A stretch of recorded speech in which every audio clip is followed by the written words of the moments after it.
السلام عليكم ورحمة الله وبركاته.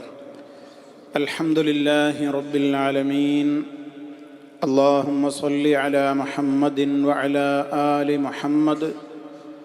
أما بعد فاتقوا الله عباد الله. أعوذ بالله من الشيطان الرجيم.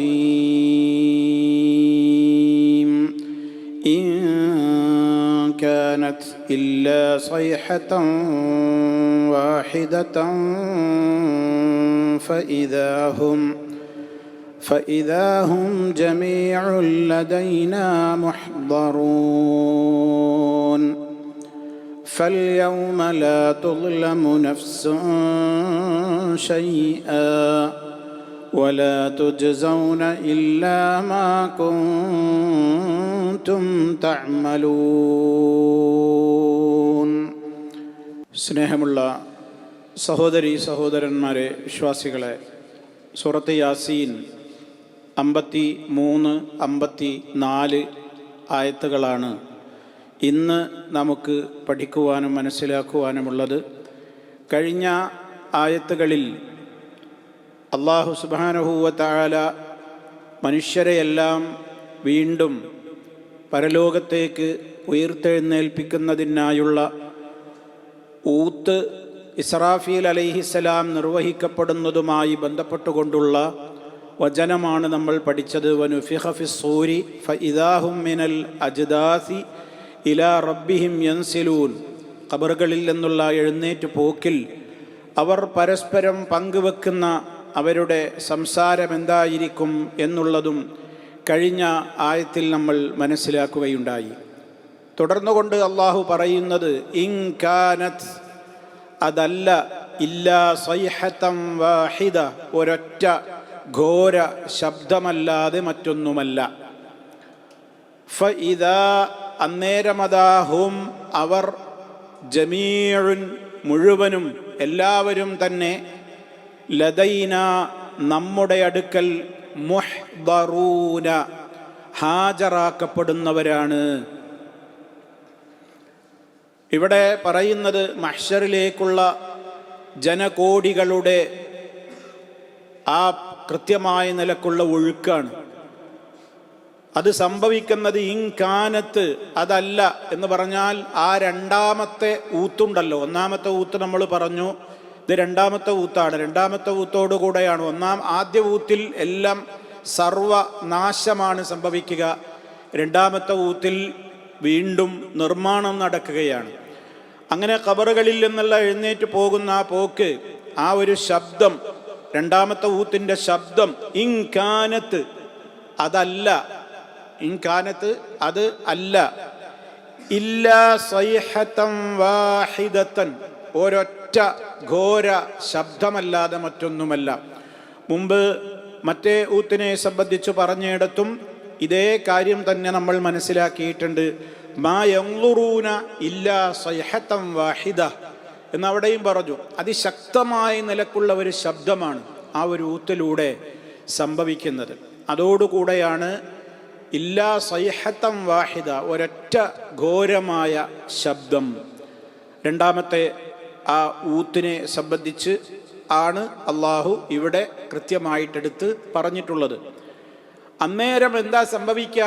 ഫഇദാഹും, നേരത്തെ നമ്മൾ കഴിഞ്ഞ ആയത്തിൽ പറഞ്ഞു, അവരുടെ ഖബറുകളിൽ നിന്നതാ അവർ, ഇലാ റബ്ബിഹിം യൻസിലൂന, വളരെ ധൃതിപ്പെട്ട് യജമാനായ റബ്ബിലേക്ക് മാത്രം, അവർക്ക് വേറെ എവിടെയും പോകാനോ രക്ഷപ്പെടാനോ ഒന്നുമില്ല, കൃത്യവും വ്യക്തവുമായ നിർണയിക്കപ്പെട്ട ഒരു ഇടത്തേക്ക് ആരോ അവരെ അതിശക്തമായി പിടിച്ചു വലിക്കും പോലെ അതിശക്തമായിട്ടവർ ഒരേ ഒരു പ്രത്യേകമായ ലക്ഷ്യത്തിലേക്ക് ഓടുകയാണ്. അതാണ് ഫഇദാഹും മിനൽ അജ്ദാസി ഇലാ റബ്ബിഹിം യൻസിലൂൻ എന്ന് നമ്മൾ മനസ്സിലാക്കിയത്. ഇവിടെ പറയുന്നത് എന്താണ്? ഫഇദാഹും, അന്നേരമതാ അവർ, ആ പോക്ക് മഹ്ശറിലേക്കാണ്. ഫഇദാഹും, അന്നേരമതാ അവർ, ജമീഉൻ മുഴുവനും, ഇനി ആരും ഒഴിവില്ല, ലദൈന നമ്മുടെ അടുക്കൽ, അള്ളാഹുവിൻ്റെ മുമ്പിലേക്കാ എല്ലാവരും വരുന്നത്, മുഹ്ളറൂന ഹാജരാക്കപ്പെടുന്നവരായിരിക്കും.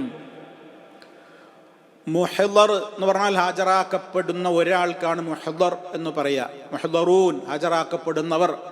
സാധാരണ നമുക്ക് പ്രയോഗത്തിലുള്ള ഒരു പദമാണത്. ഹലറ, യഹ്ലുറു, അതേപോലെ തന്നെ ഹാദിർ എന്നുള്ളതൊക്കെ നമ്മൾ പഠിച്ചിട്ടുള്ള പദമാണ്. ഹാജറായി. അപ്പം മുഹ്ദറൂന ലദൈന, നമ്മുടെ അടുക്കൽ മുഹ്ദറൂന, അവരെല്ലാവരും എന്ത് ചെയ്യാണ്? ഹാജരാക്കപ്പെടുന്നവരാണ്. നമ്മൾ വളരെ ഉറച്ചു വിശ്വസിക്കുന്നവരാണ്. റഹ്മാനായ റബ്ബിൻ്റെ കോടതിയിൽ ഒരുമിച്ച് കൂട്ടപ്പെടാത്ത ഒന്നും ഉണ്ടാവില്ല. എല്ലാവരും തന്നെ, ജനകോടികൾ മുഴുവനും ആ ഒരൊറ്റ പ്രയാണം, ആ ഒരൊറ്റ അതിശക്തമായ ഒഴുക്ക് റബ്ബിൻ്റെ മുമ്പിലേക്ക് വിചാരണയ്ക്ക് വേണ്ടിയുള്ള മഹ്ശറിലേക്കുള്ള പോക്കാണത്. വിചാരണയ്ക്ക് വേണ്ടി ഓരോരുത്തരും ആ വിചാരണയ്ക്ക് ശേഷം അവരുടെ പ്രതിഫലം എന്താണെന്ന് കാണാൻ വേണ്ടി ഒക്കെയുള്ള അതിശക്തമായ ഒരു ഒഴുക്കാണ് അവിടെ. ഖബറുകളിൽ നിന്ന് എഴുന്നേറ്റതിൻ്റെ ശേഷമുള്ള ആ ഒഴുക്ക്. അതിൽ ആദ്യമായി ഖബറിൽ നിന്ന് പുറത്തു വരിക മഹാനായ നബി സല്ലല്ലാഹു അലൈഹി വസല്ലം നമുക്ക് പഠിപ്പിച്ചിരുന്നു. എല്ലാവരും ഖബറിലാണ്. ആദം അലൈഹിസ്സലാം മുതൽ അന്ന് മുതൽക്ക് ഇന്ന് വരെയുള്ള ഖിയാമത്ത് നാൾ വരെയുള്ള മുഴുവൻ ആളുകളും മണ്ണിനടിയിൽ കിടക്കുകയാണ്. ഇനി ആരാണ് അതിൽ നിന്ന് ആദ്യമായി ഖബർ പൊട്ടിപ്പിളർന്ന് പുറത്തേക്കാണ് വരിക? നബി സല്ലല്ലാഹു അലൈഹി വസല്ലം പറഞ്ഞു, ഇമാം മുസ്ലിം റിപ്പോർട്ട് ചെയ്ത ഹദീസിൽ കാണാം, അന സയ്യിദു വലദി ആദം യൗമൽ ഖിയാമ. ഖിയാമത്ത് നാളിൽ ആദം സന്തതികളുടെ നേതാവായിരിക്കും ഞാൻ. സർവ മനുഷ്യരുടെയും നേതാവായിട്ട് അവിടെ വരിക ആരാണ്? സയ്യിദായിട്ട് വരിക മഹാനായ നബി സല്ലല്ലാഹു അലൈഹി വസല്ലമാണ്. അള്ളാഹുവിൻ്റെ റസൂലാണ് മഹ്ശറിലെ സയ്യിദായിട്ടുണ്ടാവുക, നേതാവായിട്ടുണ്ടാവുക. അവ്വലു മൻ യൻശഖു അൻഹുൽ ഖബ്ർ. 4 പ്രത്യേകത ഈ ഒരൊറ്റ ഹദീസിൽ അള്ളാഹുവിൻ്റെ റസൂലിൻ്റെ മഹത്വം അവിടുന്ന് എടുത്തു പറഞ്ഞിട്ടുണ്ട്. അവ്വലു മൻ യൻശഖു അൻഹുൽ ഖബ്ർ. ഖബർ പൊട്ടിപ്പിളർന്നുകൊണ്ട് ആദ്യമായി പുറത്തു വരുന്നത് ഞാനായിരിക്കും. നബി സല്ലല്ലാഹു അലൈഹി വസല്ലം ആയിരിക്കും ആദ്യം ഖബറിൽ നിന്ന് പുറത്തേക്ക് വരിക. വഅവ്വലു ശാഫിഇൻ. ആദ്യ റെക്കമെൻഡുകാരനും ഞാനായിരിക്കും. പരലോകത്ത് പ്രവാചകന്മാർ, വിശിഷ്യ നബി സല്ലല്ലാഹു അലൈഹി വസല്ലമൊക്കെ ശുപാർശ പറയും. ശുപാർശയെ സംബന്ധിച്ച് സത്യവിശ്വാസികളെല്ലാവരും വിശ്വസിക്കേണ്ടുന്നൊരു പ്രധാനപ്പെട്ട സത്യമാണത്. എന്താണ് ശുപാർശ എന്നുള്ളത് വിശദമായി പഠിക്കേണ്ടതാണ്. പലതവണ നമ്മുടെ പ്രഭാഷണങ്ങളിലും പരലോക വിഷയം കൈകാര്യം ചെയ്തതിലുമൊക്കെ നമ്മൾ കൃത്യമായി പറഞ്ഞിട്ടുണ്ട് എന്താണ് പരലോകത്ത് നടക്കാൻ പോകുന്ന ശുപാർശ. ഈ ലോകത്തെ ശുപാർശയും പരലോകത്തെ റെക്കമെൻഡും തമ്മിലുള്ള വ്യത്യാസങ്ങൾ എന്തൊക്കെ, അതൊക്കെ നമ്മൾ പഠിച്ചിരിക്കേണ്ടതാണ്. അല്ലെങ്കിൽ തെറ്റിദ്ധാരണയിൽ അകപ്പെടും. അതുകൊണ്ട് തന്നെ അവിടെ ആർക്കും റെക്കമെൻഡ് ചെയ്യുവാൻ ധൈര്യപ്പെടാത്ത സമയത്ത് മഹാനായ നബി സല്ലല്ലാഹു അലൈഹി വസല്ലമാണ് ഒന്നാമതായി റെക്കമെൻഡ് പറയുക. അതിനൊരു സാഹചര്യവും സന്ദർഭവും ഒക്കെയുണ്ട്. ജനകോടികളെല്ലാവരും മഹ്ശറിൽ പോയി നിൽക്കുകയാണ്. ആ നൃത്തം എത്ര കാലം നിൽക്കുമെന്ന് അല്ലാഹു അഅലം. ആ നൃത്തത്തിൻ്റെ ഭയാനകത, ആ നൃത്തത്തിൻ്റെ പ്രയാസം, ആ നൃത്തത്തിലെ ബുദ്ധിമുട്ടുകൾ, ഇതൊക്കെ കാണുമ്പോൾ ആളുകൾ കൊതിച്ചു പോകുന്നതാണ്. സ്വർഗത്തിൽ കാലും വേണ്ടില്ല, നരകത്തിൽ കാലും വേണ്ടി, എവിടേക്കായാലും വേണ്ടില്ല, ഇവിടെ നിന്നാണ് രക്ഷപ്പെട്ടാമായിരുന്നു. അത്ര ബുദ്ധിമുട്ടപ്പോൾ ആ നൃത്തത്തിനുണ്ട് എന്നാണല്ലോ അതിൻ്റെ അർത്ഥം. ആ സമയത്ത് അവർ പല പ്രവാചകന്മാരോടും റബ്ബിനോടൊന്ന് റെക്കമെൻഡ് പറയാൻ വേണ്ടി ആവശ്യപ്പെടാൻ പോകും. ആദം അലൈഹിസ്സലാമിനെ സമീപിക്കും. ഞാൻ വിശദീകരിച്ച് പറയുന്നില്ല, സൂചന കൊണ്ട് മതിയാക്കാണ്. മഹാനായ ആദം അലൈഹിസ്സലാം കൈമലർത്തും, എനിക്ക് പറ്റില്ല, എൻ്റെ കാര്യം തന്നെ എന്താകുമെന്നറിയാതെയാ എൻ്റെ നിൽപ്പ്, നൂഹിനെ സമീപിച്ചോളൂ. അങ്ങനെ നൂഹ് അലൈഹിസ്സലാമിൻ്റെ അടുക്കലെത്തും ജനങ്ങൾ. അദ്ദേഹവും ഇതേ മറുപടി പറയും, നിങ്ങൾ ഇബ്രാഹീമിനെ സമീപിച്ചോളൂ. ഇബ്രാഹിം അലൈഹിസ്സലാമിൻ്റെ അടുക്കലെത്തും. അദ്ദേഹവും പറയും, ഞാനും ബേജാറിലാണ്, നിങ്ങൾ മൂസ അലൈഹിസ്സലാമിൻ്റെ സമീപിച്ചോളൂ. മൂസ അലൈഹിസ്സലാമും പറയും, എൻ്റെ കാര്യത്തിൽ വലിയ ബേജാറിലാണ് ഞാൻ, എന്ത് നടപടിയാണ് എനിക്കെതിരെ വരാനിരിക്കുന്നത് എന്നൊരു പിടുത്തമില്ലാതെയാണ് ഞാൻ നിൽക്കുന്നത്. ഈസാ അലൈഹിസ്സലാമിനെ സമീപിച്ചോളൂ. ഈസാ അലൈഹിസ്സലാം അവിടുന്ന് അള്ളാഹുവിൻ്റെ റസൂലായ അന്ത്യപ്രവാചകനായ മുഹമ്മദുൻ സല്ലല്ലാഹു അലൈഹി വസല്ലമിൻ്റെ അടുക്കലേക്ക് പറഞ്ഞേക്കും. നബി സല്ലല്ലാഹു അലൈഹി വസല്ലം പറയും, ഞാനൊന്ന് ശ്രമിക്കട്ടെ. അങ്ങനെ അള്ളാഹുവിൻ്റെ മുമ്പിൽ പോയി ദീർഘകാലം മുത്ത മുസ്തഫ സല്ലല്ലാഹു അലൈഹി വസല്ലം സുജൂദിൽ കിടക്കും. ആ സുജൂദിൽ എന്തൊക്കെ ദിക്റുകളും ദുആകളുമാണ് അള്ളാഹുവിൻ്റെ റസൂല് പറയേണ്ടതെന്ന് അള്ളാഹു തആല അറിയിച്ചു കൊടുക്കുകയാണ്. ദീർഘകാലം ആ ദുആകളും റെക്കമെൻഡുമായിട്ട് അള്ളാഹുവിൻ്റെ റസൂല് ആ പ്രാർത്ഥനയോടുകൂടി സുജൂദിൽ കിടക്കും. കുറേ കാലം കഴിഞ്ഞിട്ട് അള്ളാഹു തആല നബിയോട് ആവശ്യപ്പെടും, യാ മുഹമ്മദ് ഇർഫഅ റഅസക, മുഹമ്മദേ നിന്റെ ശിരസ്സുയർത്തുക, തല ഉയർത്തുക. സൽ ചോദിച്ചോളൂ, തുഅത നൽകപ്പെടുന്നതാണ്.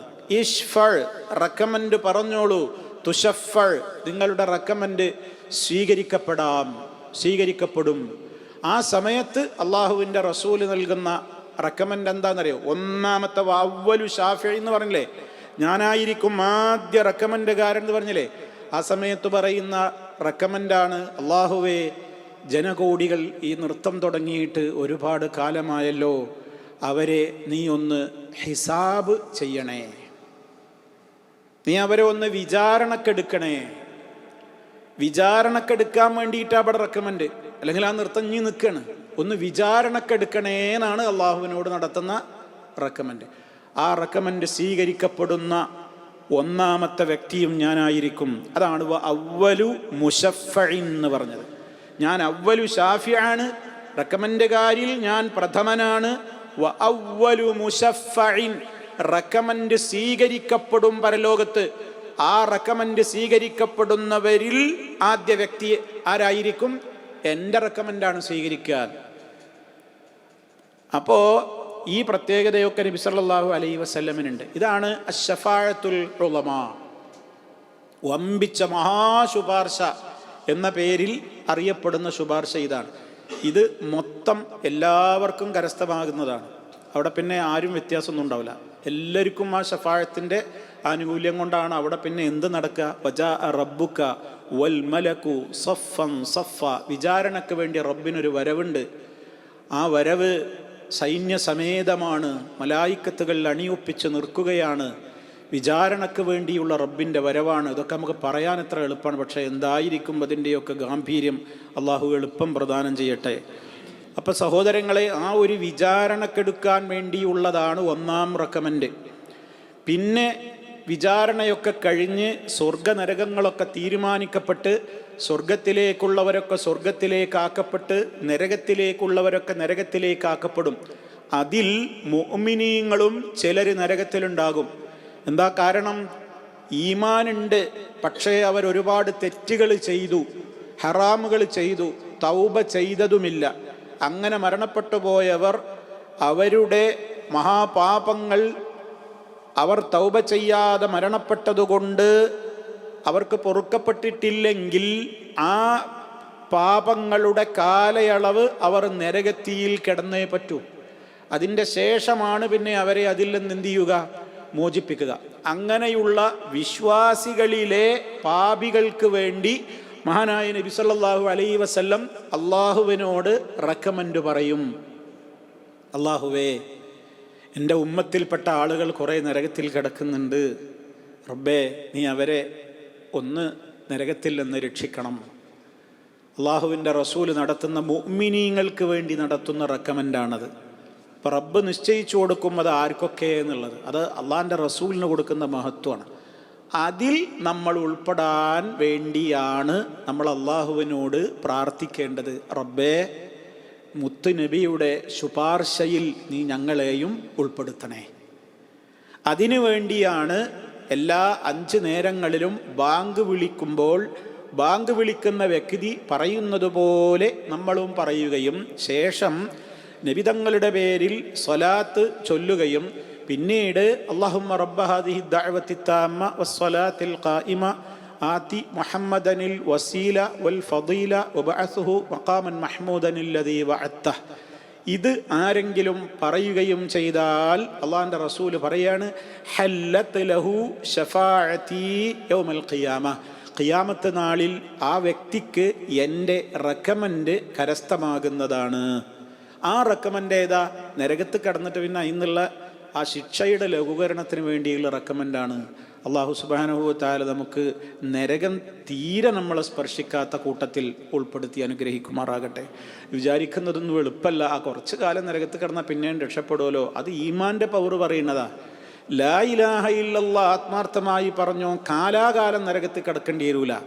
അത് ശിർക്ക് ചെയ്തവരെ കിടക്കേണ്ടി വരുള്ളൂ. അല്ലാത്തവരൊക്കെ പാപം ചെയ്തിട്ട് തൗബ ചെയ്തിട്ട് മരിച്ചിട്ടുണ്ടെങ്കിൽ അതിൻ്റെ ശിക്ഷ അവരനുഭവിച്ചിട്ടേ നരകത്തുനിന്ന് പുറത്തേക്ക് കടത്തുകയുള്ളൂ. പക്ഷേ നരകം എന്നുള്ളത് ഒരു മൈക്രോ സെക്കൻഡ് നമുക്ക് അനുഭവിക്കാൻ സഹിക്കാൻ കഴിയാത്തതാണ്. ഇന്ന അദാബഹ കാന ഗറാമ ഇന്നഹ സാഅത്തു മുസ്തഖറൻ വ മുഖാമ. അത് വിടാതെ നിൽക്കുന്ന ശിക്ഷയാണ്, അസഹനീയമാണ്. അതുകൊണ്ട് തന്നെ നമ്മൾ പ്രാർത്ഥിക്കുമ്പോൾ എപ്പോഴും റബ്ബേ നരകത്തി എന്നെ തുടരുതേ എന്നാണ് പ്രാർത്ഥിക്കേണ്ടത്. നരകത്തി എനിക്കിലേക്ക് ഞാൻ ഒരു സെക്കൻഡ്, ഒരു മൈക്രോ സെക്കൻഡ് പോലും നരകത്തിൽ കിടക്കുന്ന ഒരവസ്ഥ വരാതെ റബ്ബേ നരകത്തി എന്നെ സ്പർശിക്കാതെ നീ എന്നെ രക്ഷിക്കണേ എന്നാണ് നമ്മൾ നിസ്കാരത്തിലൊക്കെ നമ്മൾ ജഹന്നമിൽ നിന്ന് കാവൽ ചോദിക്കുമ്പോഴും നരകാശിക്ഷയിൽ നിന്ന് കാവൽ തേടുമ്പോഴും ഒക്കെ നമ്മുടെ മനസ്സിൽ തെളിയേണ്ടുന്നത് അതാണ്. നരകം അതികഠിനമാണ്. അതുകൊണ്ടാണല്ലോ മോമിനീങ്ങളുടെ പ്രാർത്ഥനയിൽ മുമ്പേ അത് കടന്നു വരുന്നത്. സൂറത്തുൽ ഫുർഖാനിൽ ഇബാദുർ റഹ്മാൻ ആരാണെന്ന് പറഞ്ഞിടത്ത് വല്ലദീന യഖൂലൂന റബ്ബന സ്രിഫ് അന്നാ അദാബ ജഹന്നം ഇന്ന അദാബഹാ കാന ഗറാമ ഇന്നഹാ സാഅത്ത് മുസ്തഖറൻ വ മുഖാമ. നമ്മളൊരു ദിവസം എത്ര തവണ അള്ളാഹിനോട് ചോദിക്കുന്നുണ്ട്? 5 നേരത്തെ നിസ്കാരങ്ങളിൽ ചോദിക്കുന്നുണ്ട്. പക്ഷെ അതൊരു പറഞ്ഞു പോകലായി മാത്രം തരം താഴുന്നുണ്ടോ എന്ന് നമ്മൾ പരിശോധിക്കണം. ആ അല്ലാഹുമ്മ ഇന്നി അഊദു ബിക മിൻ അദാബിൽ ഖബ്ർ വ മിൻ അദാബിൻ നാർ എന്നൊക്കെ ഒരു സ്പീഡിലാണ് പറഞ്ഞു പോകുക എന്നുള്ളതല്ലാതെ അത് എത്രത്തോളം നമ്മൾ ചുണ്ടും നാവും വിട്ട് കൽബിലേക്ക് ഇറങ്ങിയിട്ടാണ് ആ പറയൽ എന്ന് ഞാനും നിങ്ങളൊക്കെ ഗൗരവത്തോടെ ആലോചിക്കണം. അപ്പോഴേ ഈ നരകത്തുനിന്നൊക്കെ രക്ഷപ്പെടാൻ പറ്റുള്ളൂ. അപ്പോഴേ ആ പ്രാർത്ഥനയൊക്കെ അർത്ഥവത്തായി തീരുകയുള്ളൂ. അപ്പം അതുകൊണ്ട് തന്നെ ഇവിടെ മഹാനായ റബ്ബ് സുബ്ഹാനഹു വ തആല വിചാരണയ്ക്ക് വേണ്ടി ജനകോടികളെ എടുക്കാൻ വേണ്ടിയിട്ടുള്ള ഒന്നാമത്തെ ശുപാർശ, അതിനെക്കുറിച്ചാണ് ഇവിടെ മുത്ത് മുസ്തഫ പറയുന്നത്. അവ്വലു ഷാഫിഇ ഞാനായിരിക്കും, അവ്വലു മുശഫ്ഫഇൻ, റെക്കമെൻഡ് സ്വീകരിക്കപ്പെടുന്നവരിൽപ്പെട്ടവനും ഞാനായിരിക്കും. അപ്പം അതിൽ നിന്ന് തന്നെ മനസ്സിലാക്കാം അവിടെ റെക്കമെൻഡ് ചെയ്യുന്ന കുറേ ആൾക്കാരുണ്ടാകും. മുഹമ്മദ് മുസ്തഫ സല്ലല്ലാഹു അലൈഹി വസല്ലമിൻ്റെ ശേഷം പിന്നെ റെക്കമെൻഡിനും അവകാശപ്പെട്ടവരാണ്. അമ്പിയാക്കൾ മുഴുവൻ റെക്കമെൻഡ് ചെയ്യും. പ്രവാചകന്മാർക്കൊക്കെ റെക്കമെൻഡ് ഉണ്ട്. അതേപോലെ തന്നെ സിദ്ദീഖീങ്ങൾക്ക് റെക്കമെൻഡ് ഉണ്ട്. ശുഹദാക്കൾക്ക് റെക്കമെൻഡിന് അള്ളാഹു പവർ കൊടുക്കും. സാലിഹീങ്ങളായ ആളുകൾക്ക് പവർ കൊടുക്കും. നല്ലവരായ മക്കൾ, അവരുടെ മാതാപിതാക്കൾ മോമിനീങ്ങളാണെങ്കിൽ അവർക്ക് വേണ്ടി റെക്കമെൻഡിനുള്ള പദവി കൊടുക്കും. ചെറുപ്പന്നേ മരിച്ചുപോയ മക്കൾ, കുഞ്ഞു പ്രായത്തിലെ മരണപ്പെട്ടു പോയ രക്ഷിതാക്കൾക്ക് വലിയ സന്തോഷ വാർത്തയായിക്കൊണ്ട് മുത്ത് മുസ്തഫ അറിയിച്ചതൊന്നും അതാണ്. അതേപോലെ തന്നെ വിശുദ്ധ ഖുർആനിൻ്റെ ഹാഫിളായിട്ടുള്ള ആളുകൾക്ക് അറിയിച്ച മഹത്വത്തിൻ്റെ ഒരു മഹത്വവും അതാണ്. അവർക്ക് റെക്കമെൻഡിനുള്ള പ്രത്യേകമായ മഹത്വം നൽകപ്പെടുന്നുണ്ട് എന്ന്. ഇതേപോലെ ഒരുപാട് ആളുകൾ അവിടെ ശുപാർശ പറയും, മലക്കുകൾ ശുപാർശ പറയും. പക്ഷേ ആര് ശുപാർശ പറയണമെന്നുണ്ടെങ്കിലും അള്ളാഹുവിൻ്റെ പ്രത്യേകമായ അനുവാദവും അനുമതിയും ഉണ്ടെങ്കിലേ പറ്റുകയുള്ളൂ. ദുന്യാവിലെ ശുപാർശ അങ്ങനെയാണോ? ദുന്യാവിൽ ഇവിടെ ഞങ്ങളോട് റെക്കമെൻഡ് പറഞ്ഞോട്ടെ എന്ന് ആദ്യം അനുവാദം വാങ്ങിയിട്ടൊന്നുമല്ല പറയുക, ആദ്യം പോയിട്ടാണ് പറയലാണ്. പരലോകത്തത് നടക്കൂല. അതുകൊണ്ടാണ് വിശുദ്ധ ഖുർആൻ പരലോകത്തെക്കുറിച്ച് പറഞ്ഞിടത്ത് വലാ യുഖ്ബലു മിൻഹാ ശഫാഅ, ഒരു ശഫാഅത്തും അവിടെ സ്വീകരിക്കപ്പെടൂല. കാരണം അതിന് യോഗ്യതയുള്ളവർക്കേ അതവിടെ കിട്ടൂ. അതിന് യോഗ്യതയുള്ളവർ എന്ന് പറഞ്ഞാൽ മുത്ത് മുസ്തഫയോട് അബൂ ഹുറൈറ റളിയല്ലാഹു അൻഹു ഒരിക്കൽ ചോദിക്കുകയുണ്ടായി, പ്രവാചകരെ മൻ അസ്അദുൻ നാസി, അബൂ ഹുറൈറ റളിയല്ലാഹു അൻഹു എന്നാണ് ഞാൻ വിചാരിക്കുന്നത്. അദ്ദേഹം ചോദിക്കുകയാണ്, മൻ അസ്അദുൻ നാസി ബി ശഫാഅതിക യാ റസൂലല്ലാഹ്, അള്ളാഹുവിൻ്റെ റസൂലെ പരലോകത്ത് അങ്ങയുടെ ശഫാഅത്ത് ലഭിക്കാൻ സൗഭാഗ്യം കിട്ടുന്നവർ ആരാണ്? എന്താണ് അയാൾക്ക് വേണ്ട ക്വാളിറ്റി എന്നാണ് ആ ചോദ്യം. എന്ത് ക്വാളിറ്റിയാണ് വേണ്ടത് ആ വ്യക്തിക്ക്? നിങ്ങൾ ശുപാർശ പറയണമെന്നുണ്ടെങ്കിൽ ആ വ്യക്തിക്കുണ്ടായിരിക്കേണ്ട ക്വാളിറ്റി എന്താണ്? നബി സല്ലല്ലാഹു അലൈഹി വസല്ലം പറഞ്ഞു, അസ്അദുൻ നാസി ബിശഫാഅതി യൗമൽ ഖിയാമ മൻ മാത മിൻ ഉമ്മതി ലാ യുശ്രികു ബില്ലാഹി ശൈഅ. എൻ്റെ ഉമ്മത്തിൽ നിന്ന് ശുപാർശക്ക് യോഗ്യനാകുന്നവർ ആരാണ്? മൻ മാത്ത, മരണപ്പെട്ടു പോയവർ മാത്രമായിരിക്കും. മിന്നുമ്മത്തി, എൻ്റെ സമുദായത്തിൽ നിന്ന്. ഏതവസ്ഥയിൽ മരണപ്പെട്ടവർക്കേ കിട്ടുകയുള്ളൂ. ലാ യുശ്രികു ബില്ലാഹി ശൈഅ, അള്ളാഹുവിൽ യാതൊന്നിനെയും പങ്കു ചേർക്കാതെ മരണപ്പെട്ടവർ. അങ്ങനെയുള്ളവർക്ക് മാത്രമാണ് നാളെ പരലോകത്തും കിട്ടുക, ശുപാർശ കിട്ടുക. അപ്പം ഇവിടെ മുത്ത മുസ്തഫയോട് ഇവിടുന്ന് തന്നെ നബിയെ നിങ്ങൾ എനിക്ക് വേണ്ടി ശഫാഅത്ത് ചെയ്യണേന്ന് നബി തങ്ങളോട് വിളിച്ച് തേടുന്ന ആളുകളുണ്ട്. നബി തങ്ങളോട് സ്നേഹമാണ്, നബിയെ മദ്ഹ് പറയുകയാണ് എന്നൊക്കെ പറഞ്ഞിട്ട് അവർ നബിയെ വിളിച്ച് നേരിട്ട് തേടുകയാണ്. അശ്ശഫാഅത ഹബ്ലനാ ഫിൽ ഖിയാമത്തി മുഷ്ഫിഖ വാഹ്ലനാ ഇൻ ദാഅയാ സയ്യിദി ഖൈറൻ നബി. നമ്മുടെ നാടുകളിൽ വീടുകളിൽ പാരായണം ചെയ്യുന്ന മങ്കൂസ് മൗലിദ് എന്ന് പറയുന്ന മൗലിദ് കിതാബുണ്ട്. ആ മൗലിദിൽ നബി തങ്ങളോട് വിളിച്ച് നേർക്കുനേരപ്പം പറഞ്ഞുകൊണ്ടിരിക്കുകയാണ് ആളുകൾ. അശ്ശഫാഅത ഹബ്ലനാ, നബിയെ അങ്ങ് ഞങ്ങൾക്ക് ശഫാഅത്ത് തരണേ. അശ്ശഫാഅത ഹബ്ലനാ ഫിൽ ഖിയാമത്തി, ഖിയാമത്ത് നാളിൽ നിങ്ങൾ എനിക്ക് വേണ്ടി ശുപാർശ പറയണേ. മുഷ്ഫിഖൻ, ഞങ്ങൾ വല്ലാതെ ബേജാറായി നിൽക്കുകയാണ്, ഭയങ്കര ബേജാറിലാണ്. വാഹ്ലന, ഞങ്ങളുടെ കഷ്ടമേ, ഇൻ ളാഅ, അതെങ്ങാനും നഷ്ടപ്പെട്ടാൽ, യാ സയ്യിദി, എൻ്റെ നേതാവായ ഖൈറൻ നബി, നബിമാരിൽ ഉത്തമരായ പ്രവാചകരേ, അതെനിക്ക് നഷ്ടപ്പെട്ട വമ്പിച്ച നഷ്ടമാണ്, അതുകൊണ്ട് എന്നെ മറക്കരുതേ, എനിക്ക് ശുപാർശ പറയണേന്ന് അള്ളാഹിൻ്റെ റസൂലിനോട് വിളിച്ച് തേടുകയാണ്. ഇത് പാടില്ല, ഇത് പാടില്ല. മറിച്ച് ആരോടാ പറയേണ്ടത്? അള്ളാഹുവേ, നിന്റെ നബിയും നബിമാരുമൊക്കെ പരലോകത്ത് ശുപാർശ പറയുമ്പോൾ ആ ശുപാർശയിൽ ഉൾപ്പെടുത്തപ്പെടുന്നവരിൽ എന്നെയും നീ ചേർക്കണേ അല്ലാഹ് എന്ന് ആരോടാ പറയേണ്ടത്? അള്ളാഹുവിനോടാണ് പറയേണ്ടത്, അല്ലാതെ നബിതങ്ങളോടല്ല. ആണ് വ്യത്യാസം. അത് നമ്മൾ കൃത്യമായിട്ട് മനസ്സിലാക്കിയിരിക്കണം. ഇപ്പം നബിതങ്ങളെ വിളിച്ച് തേടുക എന്ന് പറയുന്നത് ശിർക്ക് ചെയ്യുന്ന പ്രവൃത്തിയാണ്. അവർക്ക് റെക്കമെൻഡ് കിട്ടല്ല ചെയ്യുക, അത് തടയപ്പെടുക ചെയ്യുക. ഇത് കൃത്യമായിട്ട് മനസ്സിലാക്കണം. ആളെ പരലോകത്ത് അള്ളാഹുവിൻ്റെ റസൂലിൻ്റെ ഹൗലിൽ നിന്ന്, നബിക്ക് പ്രത്യേകമായി നൽകപ്പെടുന്ന മധുരപാനീയത്തിൽ നിന്ന് കുടിക്കാൻ യോഗ്യത നഷ്ടപ്പെടലും ഇങ്ങനെയാണ് സംഭവിക്കുന്നത്. നബിതങ്ങളെ വിളിച്ച് പ്രാർത്ഥിച്ച് അള്ളാഹിൻ്റെ റസൂല് ജീവിതകാലത്ത് പഠിപ്പിച്ചതിന് എതിര് ചെയ്ത്, അവിടുത്തോട് സ്നേഹമുണ്ടെന്ന് ഉറക്കെ പറഞ്ഞ്, അവിടുന്ന് പഠിപ്പിച്ചതിൻ്റെ നേറു വിപരീതം പ്രവർത്തിച്ച് പരലോകത്തെത്തിയാൽ ഹൗലിൽ നിന്ന് ഒരു തുള്ളി ജലം കുടിക്കാനാവില്ല, തടയപ്പെടും. ഇത് ഗൗരവത്തോടെ നമ്മൾ മനസ്സിലാക്കണം. അപ്പം അതുകൊണ്ട് തന്നെ നമ്മൾ പറഞ്ഞു വന്നത് ഇവിടുന്നാണ്, അള്ളാഹുവിൻ്റെ കോടതിയിലേക്ക് എല്ലാവരും ഫൈദാഹും ജമീഉൽ ലദൈനാ മുഹ്ളറൂൻ, നമ്മുടെ അടുത്തേക്ക് എല്ലാവരും തന്നെ ഹാജരാക്കപ്പെടും. ഹാജരാക്കപ്പെടുന്നവരിൽ ഒന്നാമനാരായിരിക്കും? മഹാനായ നബി സല്ലല്ലാഹു അലൈഹി വസല്ലം ആയിരിക്കും. അത് മുത്ത മുസ്തഫ സല്ലല്ലാഹു അലൈഹി വസല്ലം നമുക്ക് പറഞ്ഞു തന്നിരിക്കുകയാണ്. ഖബറിൽ നിന്ന് ആദ്യം ഉയർത്തെഴുന്നേൽപ്പിക്കപ്പെടുന്നത് ഞാനായിരിക്കും. അതാണ് നമ്മളിവിടെ വിശദീകരിച്ചത്. ഇനി ആരും അതിൽ നിന്ന് ഒഴിവല്ലേ, എല്ലാവരും വരും. കാരണം പരലോക ദിനത്തിന് പല പേരുകൾ ഖുർആൻ പറയുന്നുണ്ട്. അതിൽപ്പെട്ടൊരു പേര് മാത്രമാണ് യൗമുൽ ഖിയാമ. മറ്റൊരു പേരാണ് യൗമുൽ ഹശ്ർ, ഒരുമിച്ച് കൂട്ടുന്ന ദിവസം. മറ്റൊരു പേരാണ് എന്ത്? യൗമുൽ ജംഅ്.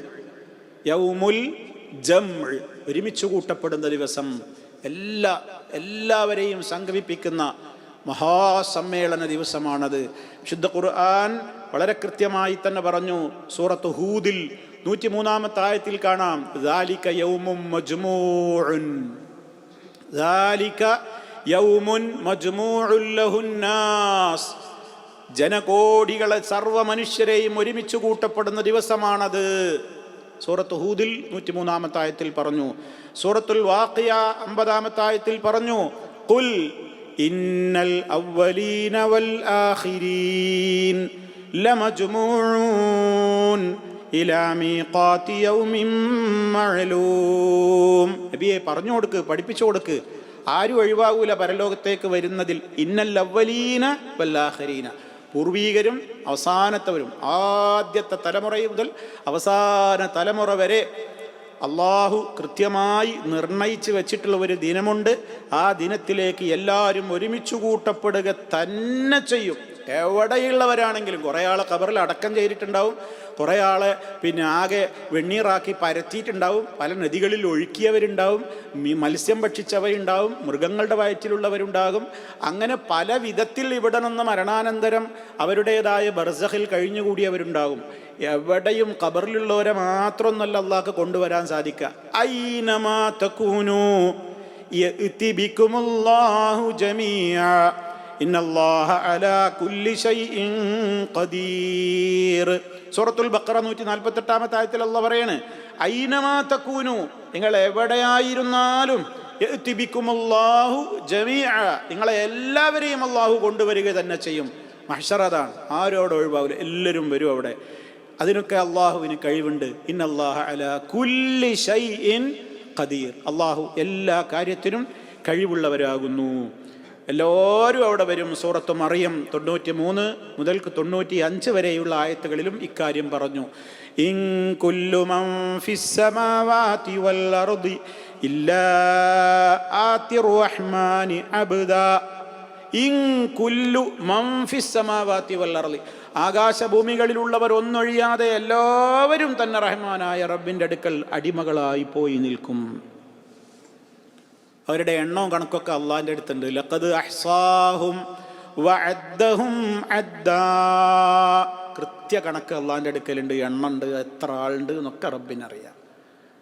വകുല്ലുഹും ആതീഹി യൗമൽ ഖിയാമത്തി ഫർദാ. കൂട്ടത്തിലാണ് ഒഴുക്കെങ്കിലും വിചാരണക്ക് പോയിട്ട് നിൽക്കുമ്പോൾ ഓരോരുത്തരും ഒറ്റക്കൊറ്റക്കാണ് ഓരോരുത്തരെ വിളിച്ച് വിചാരണ. അവിടെ വേറെ ആരുമില്ല. കുല്ലുഹും ആതീഹി യൗമൽ ഖിയാമത്തി ഫർദൻ. ഫർദൻ എന്ന് പറഞ്ഞാൽ ഏകനായ വ്യക്തിയായിട്ട് ആയിരിക്കും പരലോക കോടതി. ഒരുമിച്ച് കൂട്ടപ്പെടുന്നു. കോടതിയെ സംബന്ധിച്ച് പരിശുദ്ധ ഖുർആൻ തന്നെ പറഞ്ഞതെന്താ? വയൗമ നുസയ്യിറുൽ ജിബാൽ വതറൽ അർള ബാരിസ വഹശർനാഹും ഫലം നുഗാദിർ മിൻഹും അഹദാ. സൂറത്തുൽ കഹ്ഫ് 47-ാമത്തെ ആയത്ത്. വയൗമ നുസയ്യിറുൽ ജിബാൽ, അന്ത്യനാൾ സംഭവിക്കുമ്പോൾ ഉണ്ടാകുന്ന പർവ്വതങ്ങളുടെ ആ സഞ്ചാരമാണ് ആ പറയുന്നത്. അന്ന് പരലോക കോടതിക്ക് വേണ്ടി ആകാശഭൂമിക്കാണ് മാറുകയാണ്. യൗമ തുബദ്ദലുൽ അർദു ഗൈറൽ അർദ് വസ്സമാവാത്. ആകാശഭൂമികളൊക്കെ ഈ കോലത്തു നിന്നൊക്കെയാണ് മാറ്റപ്പെടും. പിന്നെ എത്രത്തോളം എന്നാ പറയണത്, ആരും ഒഴിവാകാതെ അവിടെയുണ്ട് വളരെ ഒരു വെളുത്ത മരുഭൂമിയെപ്പോലെ, ഒരു വെളുത്ത മരുഭൂമി. അവിടെ ഒരു കൊടിയോ അടയാളങ്ങളോ യാതൊന്നുമില്ല. ഒരു ഭാഗത്ത് നിന്ന് ഒരു പന്താണ്ട് ഉരുട്ടിയാൽ അവസാനത്തെ അറ്റത്തേക്ക് വരെ അത് ഉരുണ്ടാണ് പോകും. അവിടെ എന്താണ്? ലാ തറാ ഫീഹാ ഇവജം വലാ അംതാ. ഒരു കുന്നോ കുഴിയോ വളവോ തിരിവോ ഒന്നുമില്ല. അതാണ് മഹ്ശർ. അവിടെയാണ് വിചാരണ നടക്കുക. അള്ളാഹു വ്യക്തമായി പറഞ്ഞിരിക്കുകയാണ്. ഇനി മാത്രല്ല, ഇമാം ബുഖാരി മുസ്ലിം സംയുക്തമായി റിപ്പോർട്ട് ചെയ്ത ഹദീസിൽ കാണാം എല്ലാവരും വരുന്ന കോലം എങ്ങനെയായിരിക്കും. യുഹ്ശറുന്നാസു യൗമൽ ഖിയാമത്തി ഹുഫാതൻ ഉറാതൻ ഗുർലാ. ജനകോടികൾ മുഴുവനും ഒരുമിച്ച് കൂട്ടപ്പെടും മഹ്ശറിൽ. എപ്രകാരം? ഹുഫാത, ആരുടെയും കാലിൽ ചെരുപ്പില്ല, പാദരക്ഷയില്ലാതെ നഗ്ന പാദരായിട്ടാണ് പരലോകത്ത് വരിക. ഉറാതൻ, നഗ്നരായിട്ടാണ് വരിക. ഒരു നൂൽബന്ധം പോലും ശരീരത്തിലില്ല, കാലിൽ ചെരുപ്പില്ല, നഗ്നപാദരാണ്, നഗ്നമേനിയുമാണ്. മൂന്നാമത് പറയുന്നു ഗുർല, ചേലാകർമ്മം ചെയ്യപ്പെടാത്ത നിലയിൽ. നമ്മളൊക്കെ ജനിച്ചു വീഴുമ്പോൾ ചേലാകർമ്മം ചെയ്യപ്പെട്ടിട്ടില്ലല്ലോ, സുന്നത്തൈക്കാതല്ലേ വന്നത്. അപ്പോൾ പറന്ന പടിയാണ് പരലോകത്തേക്ക് വരുന്നത്. ഇതാണ് കേട്ടപ്പോൾ ആയിഷമ്മ ബീവി റളിയല്ലാഹു അൻഹ ചോദിച്ചു റസൂലുള്ളാഹിനോട്, യാ റസൂലല്ലാഹ്, അള്ളാഹുവിൻ്റെ റസൂലേ, അന്നിസാ വരിജാലു ജമിയൻ, ആണും പെണ്ണൊക്കെ ഒന്നിച്ചാണോ അങ്ങനെ പോവുക, തുണിയൊന്നുമില്ലാതെ? യൻളുറു ബഅ്ദുഹും ഇലാ ബഅ്ദിൻ, അവർ പരസ്പരം കാണൂലേ? വല്ലാത്തൊരു അപമാനമാവൂലേ? വല്ലാത്തൊരു സങ്കടാവൂലേ? അവർ ചിന്തിക്കുന്ന അങ്ങനെയാണ്. അങ്ങനത്തെ ഒരു അവസ്ഥയാവൂലേ? നബി സല്ലല്ലാഹു അലൈഹി വസല്ലം പറഞ്ഞു കൊടുത്തു, യാ ആയിഷ, അൽ അംറു, കാര്യം, അശദ്ദു, വളരെ കഠിനമാണ്, മിന്നൻ യൻളുറ ബഅ്ദുഹും ഇലാ ബഅ്ദിൻ, അന്ന് ഏത് ഔറത്ത് ആര് കണ്ടാലും അങ്ങോട്ട് നോക്കുന്ന ദിവസമല്ല. കാരണം പേടിച്ചുപോയി. വിഷയം വളരെ ഗൗരവമാണ്. ഗൗരവപ്പെട്ടൊരു പേടിയിലമർന്നാൽ പിന്നെ ഇനി എന്ത് കാഴ്ച കണ്ടിട്ടെന്താ? ആരും കാണുമോ, നോക്കുമോ, അറിയോ? ഇല്ല, ഒന്നും സംഭവിക്കൂല. ഒരു ചെറിയൊരു കുലുക്കം നമ്മളെ ഫ്ലാറ്റിൽ കുലുങ്ങിയാൽ മതി. അപ്പോൾ ഫ്ലാറ്റിലുള്ള ഒരു മുഴുവനും ഇറങ്ങി ഓടുമ്പോൾ ആരെങ്കിലും നോക്കുമോ? ഓരോരുത്തർ കിട്ടിയും വലിച്ച് ഓടുകയാണ്. അതേ അവസരത്തിൽ ഇതാ സുൽസിലത്തിൽ അർദു സിൽസാലഹാ, ഭൂമി മൊത്തം കിടിലം കൊണ്ട് എവിടേക്കും ഓടാനില്ല. അന്ന് എന്തെന്നെ ആരെയും നോക്കുകയും വേണ്ട, കാണുകയും വേണ്ട, വാപ്പക്ക് മക്കളും വേണ്ട, മക്കൾക്ക് വാപ്പിയും വേണ്ട, കൈക്കുഞ്ഞിനെ പോലും, മുലയൂട്ടുന്ന കുഞ്ഞിനെ പോലും വലിച്ചെറിഞ്ഞ് ഉമ്മ ഓടുന്നു പറയുമ്പോൾ ഏറ്റവും വലിയ റഹ്മത്തിൻ്റെ അടയാളമായിട്ടൊരു ഉമ്മനെയാണ് പറയുക മുലയൂട്ടുന്ന കുഞ്ഞിനോട്. അതുപോലും വേണ്ട. അതാണ് അള്ളാഹു ആ ദിവസത്തെക്കുറിച്ച് പറഞ്ഞത്. യാ അയ്യുഹന്നാസു തഖൂ റബ്ബക്കും ഇന്ന സൽസലത്തസ്സാഅതി ശൈഉൻ അളീം യൗമ തറൗനഹാ തദ്ഹലു കുല്ലു മുർദിഅത്തിൻ അമ്മാ അർദഅത് വതദഉ കുല്ലു ദാതി ഹംലിൻ ഹംലഹാ وترى الناس سكارى وما هم بسكارى ولكن عذاب الله شديد. അതാ വിഷയം. അദാബുല്ലാഹി ശദീദാണ്. അപ്പം പിന്നെ വേറൊന്നും അവിടെ വിഷയമില്ല. അതാണ് മഹ്ശർ. നല്ലോണം നമ്മളെ മനസ്സിൽ പേടിക്കണം. അതാ മഹ്ശർ, അതാ പരലോകം. അവിടെ രക്ഷപ്പെടണം. അവിടെ റഹ്മാനായ റബ്ബിൻ്റെ തണൽ കിട്ടണം. അവിടെ റബ്ബിൻ്റെ കാവൽ കിട്ടണം. അവിടെ വിചാരണ എളുപ്പമാവണം. ഇതിനൊക്കെ വേണ്ടിയിട്ടാണ് നമ്മൾ ഉണർച്ച മുതൽ അടുത്ത ഉറക്കം വരെ അമലുകൾ ചെയ്യേണ്ടത്, വിശ്വാസം നന്നാക്കേണ്ടത്, കർമ്മങ്ങൾ നന്നാക്കേണ്ടത്. ഇങ്ങനത്തെ ഒരവസ്ഥയാണ്. അങ്ങനെയാണ് പരലോകത്തേക്ക് വരിക. ഇനി പണ്ഡിതന്മാർ ചർച്ച ചെയ്തു, മൃഗങ്ങൾ ഒരുമിച്ച് കൂട്ടപ്പെടുമോ, ജന്തുജാലങ്ങൾ? അവിടെ കൃത്യമായിട്ട് പണ്ഡിതന്മാർ പറഞ്ഞു, ദവാബും ബഹായിമും വഹൂഷും തുയൂറും ഒക്കെ വരും പരലോകത്ത്. എല്ലാം ഒരുമിച്ച് കൂട്ടപ്പെടും എന്നുള്ളതിനാണ് ഖുർആനിക തെളിവ് നമുക്കുള്ളത്. സൂറത്തുൽ അൻആമിലെ 38-ാമത്തെ ആയത്ത് തെളിവ് ഓതിക്കൊണ്ടാണ് പല പണ്ഡിതന്മാരും അത് സമർത്ഥിച്ചിട്ടുള്ളത്. ആ ആയത്തിൽ പറയുന്ന വിഷയം എന്താണ്? വമാ മിൻ ദാബത്തിൻ ഫിൽ അർളി, ഭൂമിയിൽ ഒരു ജന്തുവുമില്ല, വലാ ത്വാഇരിൻ യതീറു ബിജനാഹൈഹി, ഇരു ചിറകുകൾ കൊണ്ട് പറക്കുന്ന ഒരു പറവ പോലുമില്ല, ഇല്ലാ ഉമമുൻ അംസാലുക്കും, അവയൊക്കെ നിങ്ങളെപ്പോലെയുള്ള സമൂഹങ്ങളാണ്. മനുഷ്യർ ഒരു സമുദായം, പക്ഷികൾ ഒരു സമൂഹം, ജന്തുക്കൾ ഒരു സമൂഹം. അവരൊക്കെ നിങ്ങളെപ്പോലത്തെ ഒരു സമൂഹം തന്നെയാണ്, ഒരു സൊസൈറ്റി തന്നെയാണ് അവരും. മാ ഫറത്നാ ഫിൽ കിതാബി മിൻ ഷൈഇൻ, ഈ വിശുദ്ധ ഖുർആനിൽ പറയേണ്ടതൊന്നും പറയുന്ന കാര്യത്തിൽ നാം വീഴ്ച വരുത്തിയിട്ടില്ല. സുമ്മ ഇലാ റബ്ബിഹിം യുഹ്ശറൂൻ, ഇവിടെ എല്ലാവരെയും കൂടെ പറഞ്ഞിട്ടാണ് അല്ലാഹ് എന്ത് പറയുന്നത്? അവരൊക്കെ അവരുടെ റബ്ബിങ്കലേക്ക് ഒരുമിച്ച് കൂട്ടപ്പെടും. അതുകൊണ്ടാണ് ഖുർആൻ നമുക്കൊക്കെ സുപരിചിതമായ അമ്മയത്തെ സാരുൾ മറ്റ് എല്ലാവരെയും ഒരുമിച്ച് കൂട്ടപ്പെടും. പക്ഷേ അവിടെ എന്തു ചെയ്യും? അവിടെ പിന്നെ ജന്തുക്കൾ തമ്മിൽ പരസ്പരം കുത്ത് നടത്തിയിട്ടുള്ള, ളുൽമ് കാണിച്ചിട്ടുള്ള ജന്തുക്കളെ അവിടെ പരലോകത്ത് വെച്ച് എന്തു ചെയ്യും? പകരം തിരിച്ച് പ്രതികാര നടപടിയെടുത്ത് അവർ തമ്മിലുള്ള പ്രതികാര നടപടികളൊക്കെ അവസാനിച്ച് കഴിഞ്ഞാൽ കൂനി തുറാബ, എല്ലാവരും മണ്ണായി പോവുക എന്നുള്ള ഒരു കൽപ്പന അവിടെ ഉണ്ടാകും. അവിടെ ബാക്കിയുള്ള എല്ലാ ജന്തുക്കളും എന്തു ചെയ്യും? മണ്ണായി നശിച്ചു പോകും. അന്ന് മനുഷ്യരും കൊതിച്ചു പോകും. എന്ത്? യൗമ യൻളുറുൽ മർഉ മാ ഖദ്ദമത് യദാഹു വയഖൂലുൽ കാഫിർ യാ ലൈതനി കുന്തു തുറാബാ. മനുഷ്യർ അവർ ചെയ്തത് ഇങ്ങനെ കാണും, കൃത്യമായിട്ട് അവിടെ കാണും. ആ സമയത്ത് ഓരോ ജന്തുജാലങ്ങളും മനുഷ്യരല്ല മറ്റുള്ളതൊക്കെ ഇങ്ങനെ ചത്തൊടുങ്ങിയാണ് മണ്ണായി പോകുകയാണ്. ഞാനും അങ്ങനെ ആയെങ്കിൽ നന്ന് മനുഷ്യൻ കൊതിച്ചു പോകും. പക്ഷെ അങ്ങനെ ആവില്ലല്ലോ. വരാനുണ്ട് നരകം, വരാനുണ്ട് വിചാരണ, വളരെ ഗൗരവമാണ് എന്ന് അല്ലാഹു തആല പറയുന്നത്. നമുക്കൊക്കെ സുപരിചിതമായ സൂറത്താണ് അമ്മയത്തെ സാഅലൂൻ എന്ന് തുടങ്ങുന്ന സൂറത്തുൻ നബ. അതിൻ്റെ അവസാന ഭാഗമൊക്കെ നമ്മുടെ മനസ്സിൽ എപ്പോഴും ഉണ്ടാവേണ്ട വചനാണ്. യൗമ യൻളുറുൽ മർഉ മാ ഖദ്ദമത് യദാഹു. രണ്ട് കൈകൊണ്ടും നമ്മൾ ചെയ്തു കൂട്ടിയിട്ടുള്ള ഖൈറാണെങ്കിൽ ഖൈർ, ഷർറാണെങ്കിൽ ഷർ നോക്കി കാണും പരലോകത്ത്.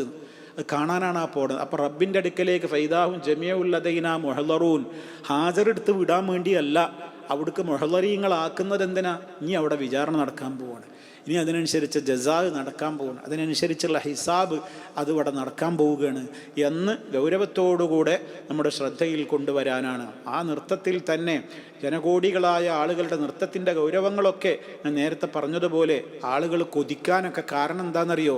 മനുഷ്യരെ വിയർപ്പിൽ മുങ്ങി നിൽക്കും എന്നാണ്. വിയർപ്പിൽ മുങ്ങി നിൽക്കും. അത്ര അസഹനീയമാണ് മഹ്ശറിലെ ആ നൃത്തം. ഒരു ദിവസം പോലും അവിടെ കണക്കാക്കപ്പെടുന്നത് നിങ്ങൾ കണക്കാക്കപ്പെടുന്ന 50,000 കൊല്ലമാണ്. വിശുദ്ധ ഖുർആൻ തന്നെ പറഞ്ഞില്ലേ, 50 അൽഫസന, നിങ്ങൾ എണ്ണുന്ന 50,000 കൊല്ലം. 50,000 കൊല്ലേ, നമ്മൾ എണ്ണുന്ന 50,000 കൊല്ലം മഹ്ശറിൽ നിൽക്കേണ്ട കാലം വിചാരിക്കാൻ കഴിയുന്നുണ്ടോ? ചിന്തിക്കാൻ കഴിയുമോ നമുക്ക്? അതൊക്കെ വിചാരിക്കണം, അതൊക്കെ ചിന്തിക്കണം. എന്നിട്ട് ആ 50,000 കൊല്ലത്തെ സുഖത്തിന് വേണ്ടിയിട്ട് ഇവിടെ കിട്ടുന്ന തുച്ഛ 60-70 കൊല്ലത്തിൽ തന്നെ കിട്ടുന്ന കുറഞ്ഞ കാലത്തെ ആ അർമാദിച്ച് നടക്കലുണ്ടല്ലോ, അതാണ്ട് ഒഴിവാക്കുക. എന്നാൽ ആ വലിയ കാലം നമുക്ക് വലിയ തുണയായി മാറും. ഇതിനാണ് അല്ലാഹു തആല ഇതൊക്കെ വളരെ ഗൗരവത്തോടു കൂടെ നമ്മളോട് പറയുന്നത്. അപ്പം ഇങ്ങനെ പരലോകത്തേക്ക് നമ്മൾ ഹാജരാക്കപ്പെടുന്നത് എന്തിനാ അങ്ങോട്ട് വിളിച്ചു കൂട്ടുന്നത്? നമ്മുടെ അടുക്കൽ അവർ ഹാജരാക്കപ്പെടും എന്ന് പറഞ്ഞല്ലോ. എന്തിനാ? ഫൽയൗം, അതാണ് അടുത്ത ആയത്ത്. ഫൽയൗം, അപ്പോൾ ഇന്നത്തെ ദിവസം ലാ തുദ്ലമു നഫ്സുൻ ശൈആ, അന്നത്തെ ആ ദിവസം ലാ തുദ്ലമു, അനീതി ചെയ്യപ്പെടുന്നതല്ല. ലാ തുദ്ലമു, ളുൽമ് കാണിക്കപ്പെടൂല, അനീതിയോ അക്രമമോ ഒന്നും ചെയ്യപ്പെടൂല. നഫ്സുൻ, ഒരു ദേഹവും, ശൈഅൻ, ഒരു തരിമ്പ് പോലും, അല്പം പോലും അനീതിയോ അക്രമമോ അവിടെ ചെയ്യൂല. അല്ലാഹു തആല ആരോടും ഒരു ളുൽമും ചെയ്യാത്ത ലോകമാണത്. വലാ തുജ്സൗന, നിങ്ങൾക്ക് പ്രതിഫലം നൽകപ്പെടുകയുമില്ല. ഇങ്ങനെ അർത്ഥം പറയേണ്ടത്, വലാ തുജ്സൗന, നിങ്ങൾക്ക് പ്രതിഫലം നൽകപ്പെടുന്നതുമല്ല. ഇല്ലാ മാ കുന്തും തഅമലൂൻ, നിങ്ങൾ പ്രവർത്തിച്ചിരുന്നതിൻ്റെ പേരിലല്ലാതെ, നിങ്ങൾ പ്രവർത്തിച്ചതിൻ്റെ കൂലിയേ അല്ലാഹു നിങ്ങൾക്ക് തരുള്ളൂ. നിങ്ങൾ പ്രവർത്തിക്കാത്തത് നിങ്ങളെ തലയിൽ കെട്ടിവെച്ച്, നിങ്ങൾ അറിയാത്തത്, നിങ്ങൾ പറയാത്തത്, നിങ്ങൾ ചെയ്യാത്തതൊക്കെ നിങ്ങൾ ചെയ്തു എന്ന് നിങ്ങളോട് ഒരു ളുൽമും പരലോകത്ത് ചെയ്യൂല. കാരണം അത് നീതിയുടെ കോടതിയാണ്. ശുദ്ധ ഖുർആൻ വളരെ കൃത്യമായി തന്നെ സൂറത്തുൽ അംബിയായിലെ 47-ാമത്തെ ആയത്തിൽ പറഞ്ഞു, വനദഉൽ മവാസീനൽ ഖിസ്ത ലിയൗമിൽ ഖിയാമ ഫലാ തുദ്ലമു നഫ്സുൻ ശൈആ വഇൻ കാന മിസ്ഖാല ഹബ്ബത്തിൻ മിൻ ഖർദലിൻ അതൈനാ ബിഹാ വകഫാ ബിനാ ഹാസിബീൻ. വനദഉ, നാം വെക്കും, അല്ലാഹു പറയണൽ മവാസീനൽ ഖിസ്ത, നീതിയുടെ തുലാസുകൾ നാം പരലോക കോടതിയിൽ വെക്കും. ആ തുലാസിൽ ഫലാ തുദ്ലമു നഫ്സുൻ ശൈആ, അന്നത്തെ ദിവസം ഒരു ദേഹവും അല്പം പോലും അനീതിക്ക് ഇരയാക്കപ്പെടൂല, ഒരു ളുൽമും ചെയ്യൂല. അള്ളാഹുടെ പ്രഖ്യാപനം തന്നെ അന്നെന്താ അറിയാ? ലാ ളുൽമൽ യൗം, ലാ ളുൽമൽ യൗം, ഇന്നത്തെ ദിവസം ളുൽമില്ല ജനങ്ങളെ. അതൊക്കെ കഴിഞ്ഞു, അതൊക്കെ ദുന്യാവിലായിരുന്നു ളുൽമൊക്കെ കാണിക്കൽ. ഇത് നീതിയുടെ കോടതിയാണ്. ഇന്നത്തെ ദിവസം ളുൽമില്ല. ഫമൻ യഅമൽ മിസ്ഖാല ദർറത്തിൻ ഖൈറൻ യറഹ്, ആര് അണുത്തൂക്കം നന്മ ചെയ്തോ കാണാം. ഫമൻ യഅമൽ മിസ്ഖാല ദർറത്തിൻ ശർറൻ യറഹു, ആര് അണുത്തൂക്കം തിന്മ ചെയ്തോ കാണാം. ഇവിടെ എന്താ പ്രയോഗിച്ചത്? എന്താണെന്നറിയോ? അംബിയായിലെ 47-ാമത്തെ ആയത്തിൽ വഇൻ കാന മിസ്ഖാല ഹബ്ബത്തിൻ മിൻ ഖർദൽ, ഒരു കടുക് തരിയോളം തൂക്കത്തിൽ നിങ്ങൾ ഒരു സൽക്കർമ്മം ചെയ്തിട്ടുണ്ടെങ്കിലും, അത് നന്മയാവട്ടെ തിന്മയാവട്ടെ, അതൈനാ ബിഹാ, നാം അതിനെ കൊണ്ടുവരും. ഒന്നും നഷ്ടാവില്ല, ഒന്നും വിട്ടുപോകില്ല, എല്ലാം കാണാം. അതുകൊണ്ടാണ് മനുഷ്യൻ കിതാബ് കാണുന്ന വേളയിൽ സൂറത്തുൽ കഹ്ഫിൽ നമ്മൾ പഠിച്ചില്ലേ, വവുദിഅൽ കിതാബു ഫതറൽ മുജ്രിമീന മുശ്ഫിഖീന മിമ്മാ ഫീഹി ويقولون يا ويلتنا ما لهذا الكتاب لا يغادر صغيرة ولا كبيرة إلا أحصاها ووجدوا ما عملوا حاضرا ولا يظلم ربك أحدا. നിന്റെ റബ്ബ് ആരോടും ഒരു അക്രമവും കാണിക്കൂല. വളരെ കൃത്യമായിട്ട് അവിടെ പരലോകത്ത് എല്ലാം കൊണ്ടുവരും. അതുകൊണ്ട് തന്നെ ആ നിലക്കുള്ള പ്രതിഫലം, വലാ തുജ്സൗന, നിങ്ങൾക്ക് പ്രതിഫലം നൽകപ്പെടുന്നതുമല്ല, ഇല്ലാ മാ കുന്തും, ഒന്നല്ലാതെ ആ നിങ്ങൾ പ്രവർത്തിച്ചതിനെ അവിടെ കിട്ടുള്ളൂ. പ്രവർത്തിക്കാത്തതിൻ്റെ പേരിൽ നിങ്ങൾക്ക് അവിടെ ഉണ്ടാവില്ല. അതേ അവസരത്തിൽ അള്ളാഹിൻ്റെ റഹ്മത്താണ് നാളെ പരലോകത്ത് കിട്ടാൻ പോണത്. നന്മക്ക് തുല്യമായ നന്മയല്ല തരിക, 10 മുതൽക്ക് അതിൻ്റെ കൂലി ജസാവ് പരലോകത്ത് തുടങ്ങുന്ന ചെയ്യുക. എങ്ങനെയാണ്? ഒരു ഹസനത്തിന് മൻജാ അബിൽ ഹസനത്തി ഫലഹു അശ്റു അംസാലിഹാ വമൻ ജാഅ ബിസ്സയ്യിഅതി ഫലാ യുജ്സാ ഇല്ലാ മിസ്ലഹാ. നോക്കൂ നിങ്ങൾ, അള്ളാഹുവിൻ്റെ ഒരു റഹ്മത്ത്. ആരെങ്കിലും ഒരു നന്മ ചെയ്താൽ പരലോക കോടതിയിൽ അതിന് അല്ലാഹു പ്രതിഫലം കൊടുക്കുക എത്രയാണ്? 10 മുതൽക്ക് ഇരട്ടികളായിട്ടാണ് കൊടുക്കുക. ഒരു തിന്മ ചെയ്താലോ 10 മുതൽക്ക് ഇരട്ടി ശിക്ഷിക്കുമോ? ഇല്ല. ഒരു തിന്മക്ക് ഒരു തിന്മയുടെ ശിക്ഷയെ കൊടുക്കുള്ളൂ. നേരെ മറിച്ച് ഒരു നന്മക്ക് 10 നന്മയുടെ പ്രതിഫലമാണ് അല്ലാഹു കൂലിയായിട്ട് കൊടുക്കുക. റബ്ബ് എത്രത്തോളം റഹ്മാനാണ് നമ്മളോട്, എത്രത്തോളം റഹീമാണ് നമ്മളോട്. അതുകൊണ്ടാണ് നന്മകൾ അധികരിപ്പിക്കണം, തിന്മകളിൽ നിന്ന് വിട്ടു നിൽക്കണം. അപ്പോൾ പരലോക കോടതിയിൽ നമുക്കത് കിട്ടാൻ വേണ്ടിയിട്ടാണ്. എന്തിനൊക്കെ പ്രതിഫലം ഉണ്ടാകും? ഷാക്കിരീങ്ങൾക്ക് അല്ലാഹു പ്രതിഫലം കൊടുക്കും. ഖുർആൻ പറയുന്നുണ്ട്, അതിൻ്റെ ആയത്തുകളിലേക്ക് ഞാൻ കിടക്കുന്നില്ല. കദാലിക നജ്സില്ലാഹു ഷാക്കിരീൻ.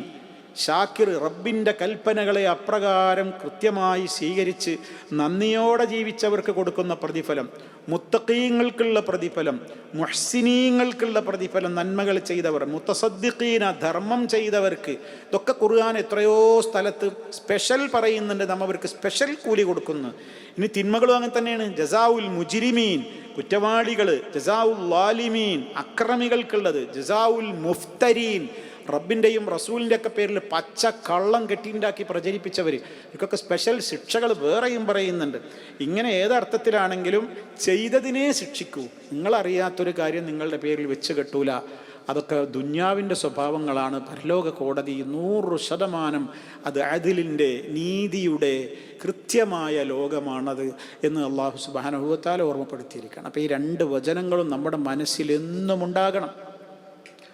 ഇൻ കാനത് ഇല്ലാ സയ്ഹതൻ വാഹിദതൻ ഫഇദാ ഹും ജമീഉൽ ലദൈനാ മുഹ്ദറൂൻ ഫൽയൗമ ലാ തുളമു നഫ്സുൻ ശൈആ ഫൽയൗമ ലാ തുളമു നഫ്സുൻ ശൈഅൻ വലാ തുജ്സൗന ഇല്ലാ മാ കുൻതും തഅമലൂൻ. ഓരോന്നിനും അവിടെ അങ്ങനെ കൃത്യശിക്ഷയാണ്. ഓരോന്നിനും പണ്ഡിതന്മാർ ചില ഗ്രന്ഥങ്ങൾ എഴുതിയത് കണ്ടു കഴിഞ്ഞാൽ നമ്മൾ കണ്ണ് തള്ളിപ്പോവും. മനുഷ്യ ശരീരം, മനുഷ്യ ബോഡി കൊണ്ട് മാത്രം മനുഷ്യർ ചെയ്യുന്ന തിന്മകൾ, നന്മകൾ വോള്യങ്ങൾ കണക്കാണ് ഗ്രന്ഥങ്ങളിൽ നമുക്ക് കാണാൻ സാധിക്കുന്നത്. ഓരോ അവയവവും എടുത്തിട്ട് കണ്ണുകൊണ്ട് മനുഷ്യന് ചെയ്യാവുന്ന ഹൈറുകൾ, കണ്ണുകൊണ്ട് മനുഷ്യൻ ചെയ്യുന്ന ഷെറുകൾ, കണ്ണുകൊണ്ട് ചെയ്യുന്ന നന്മകൾ 100 കണക്കിന് രേഖപ്പെടുത്തിയവർ, കണ്ണുകൊണ്ട് ചെയ്യുന്ന തിന്മകൾ 100 കണക്കിന് രേഖപ്പെടുത്തിയ കിതാബുകൾ. അവിടുന്ന് അങ്ങോട്ട് നോക്കൂ, കാത്, നാവ് എല്ലാം ഇങ്ങനെ ഓരോന്ന് ലക്ഷക്കണക്കിന് നന്മകളുടെ, ലക്ഷക്കണക്കിന് തിന്മകളുടെ കണക്കുകൾ പരലോക കോടതിയിൽ കെട്ടഴിക്കപ്പെടും. അവിടെ അള്ളാഹിൻ്റെ വിചാരണ അങ്ങനെയാണ്. ഇഴക്കീറിയ വിചാരണയാണ്. അതുകൊണ്ടാണ് ഒരു ദർറത്ത് ഒഴിവാവൂല എന്ന് പറയുന്നത്. ഒരു ദർറത്ത് പോലും ഒഴിവാവൂല എന്ന് പറയുന്നത്. ഇത് വളരെ ഗൗരവത്തോടെ നമ്മളെ മനസ്സിലുണ്ടാകണം. അതുകൊണ്ട് വളരെ ഭയത്തോടെ, സൂക്ഷ്മതയോടെ ആയിരിക്കണം നമ്മുടെ ജീവിതത്തിൻ്റെ ഓരോ കാൽവെപ്പുകളും. അറിഞ്ഞുകൊണ്ട് ഒരു ഷർറ് ചെയ്യാതിരിക്കുക. മനഃപൂർവ്വം പ്രതീക്ഷയോടെ റബ്ബിനെ സ്നേഹിച്ചുകൊണ്ട് ഖൈറുകൾ ചെയ്യുകയും ചെയ്യുക. റഹ്മാനായ റബ്ബ് ആ അർത്ഥത്തിൽ റബ്ബിനോടടുക്കുന്ന, സ്വർഗത്തിലെത്തുന്ന, നരകത്തെ സ്പർശിക്കാത്ത ഭാഗ്യവാന്മാരിൽ നമ്മെ ഓരോരുത്തരെയും ഉൾപ്പെടുത്തി അനുഗ്രഹിക്കുമാറാകട്ടെ. അപാകതകളും തെറ്റുകുറ്റങ്ങളും അള്ളാഹു പുറത്തു തരുമാറാകട്ടെ. മാരകമായ രോഗങ്ങളിൽ നിന്ന് അള്ളാഹു നമ്മയും ബന്ധപ്പെട്ട എല്ലാവരെയും കാത്തുരക്ഷിക്കുമാറാകട്ടെ. നമ്മിലെ രോഗികൾക്ക് അള്ളാഹു പരിപൂർണമായും ശിഫ നൽകുമാറാകട്ടെ. നമ്മിൽ നിന്ന് മരണപ്പെട്ടു പോയവർക്ക് മഗ്ഫിറത്തും റഹ്മത്തും നൽകുമാറാകട്ടെ. ജന്നത്തിൽ നമ്മയും അവരെയും അള്ളാഹു ഒരുമിച്ച് കൂട്ടട്ടെ. ജഹന്നമിൽ നിന്ന് കാത്തുരക്ഷിക്കുമാറാകട്ടെ. ربنا اغفر لنا ذنوبنا وكفر عنا سيئاتنا وتوفنا مع الأبرار. اللهم علمنا ما ينفعنا وانفعنا بما علمتنا وزدنا علما والحمد لله رب العالمين. اللهم صل على محمد وعلى آل محمد. سبحانك اللهم وبحمدك أشهد أن لا إله إلا أنت أستغفرك وأتوب إليك.